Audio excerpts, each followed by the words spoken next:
Alguma vez já parou para pensar na estrutura de um culto? Sabe, muitas vezes a palavra liturgia soa como algo antigo, meio empoeirado, um livro de regras.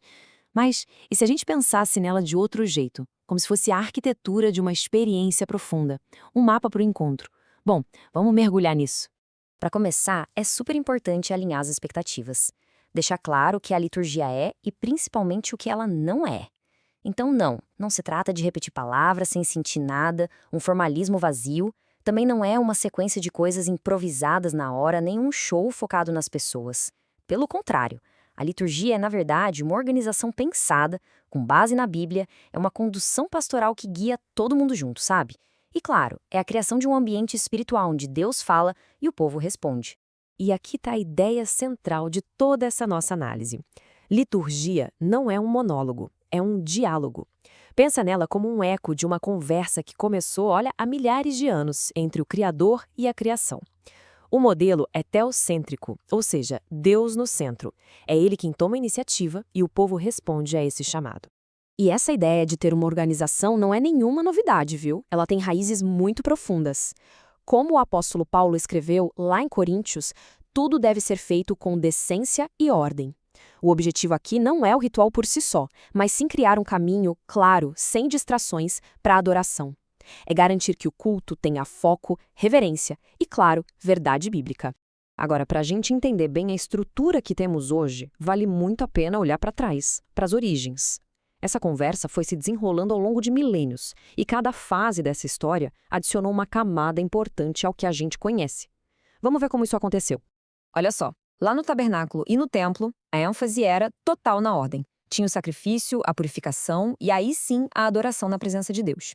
Com o tempo, veio o exílio e o surgimento da sinagoga. Aí o foco mudou. Se deslocou para a palavra, a leitura da lei, dos profetas e a exposição, que é o sermão. E a igreja primitiva? Fez uma coisa simplesmente brilhante. Ela uniu essas duas correntes, manteve a estrutura da sinagoga, centrada na palavra, e adicionou os 9 sinais da aliança, o batismo e a ceia. Mas, sabe como é? Com o passar do tempo, aquele diálogo tão vibrante começou a se calar.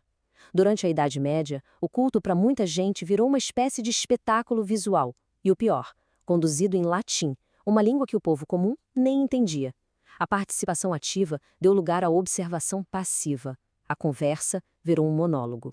E isso nos leva direto a um ponto de virada na história, a Reforma Protestante.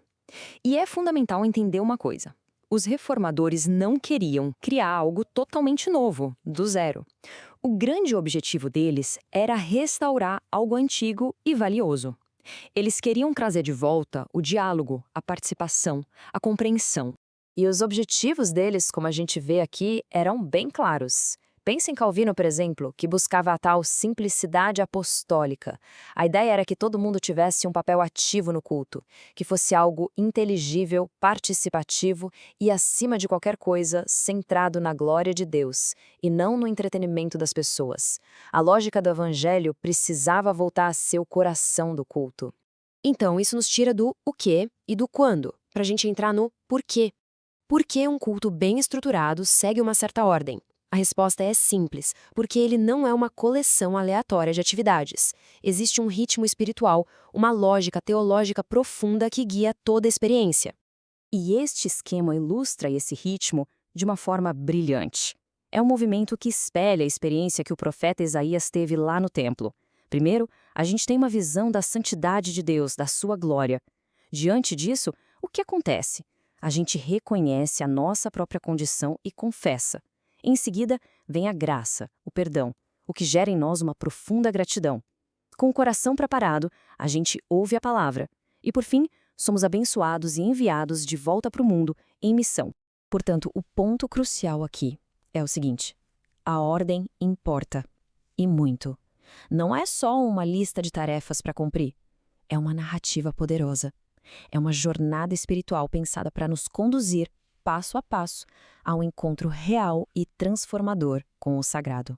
E o mais incrível de tudo é que essa estrutura poderosa não é uma gaiola, uma coisa rígida. Pelo contrário, é um modelo, um projeto flexível que pode e deve ser adaptado para os diferentes momentos e necessidades da vida. Vamos ver essa comparação aqui que deixa tudo bem claro. Um culto solene de domingo, por exemplo, Tem a ênfase na adoração de todo mundo junto e na proclamação da palavra. O clima é de celebração, de reverência. Já um culto fúnebre, que usa os mesmíssimos princípios, muda completamente o foco para a consolação e a esperança cristã. O clima se torna sereno, respeitoso. A estrutura base continua ali, mas o tom e a ênfase se adaptam totalmente ao contexto. Ok, então como é que dá para saber se uma liturgia está cumprindo bem o seu papel? A gente pode pensar em 5 pilares, 5 fundamentos essenciais. Vamos dar uma olhada neles para que fiquem bem claros. Aqui estão eles. Primeiro, fidelidade bíblica. O conteúdo do culto está alinhado com as Escrituras? Segundo, clareza. As pessoas entendem o que está acontecendo e por quê? Terceiro, ordem. Existe uma fluidez, uma sequência lógica que faz sentido? Quarto, coerência. O culto como um todo cumpre o propósito para o qual foi pensado? E por último, reverência. O ambiente, as atitudes, tudo reflete a santidade de Deus? E para a gente terminar, fica aqui essa pergunta. Uma pergunta provocadora, que na verdade resume tudo. A liturgia não é sobre performance ou tradição vazia. É sobre construir um espaço, uma arquitetura, onde a organização e a ordem apontem, sem nenhuma dúvida, para a majestade e a graça de Deus. A própria estrutura do culto precisa testemunhar a grandeza de quem se está adorando.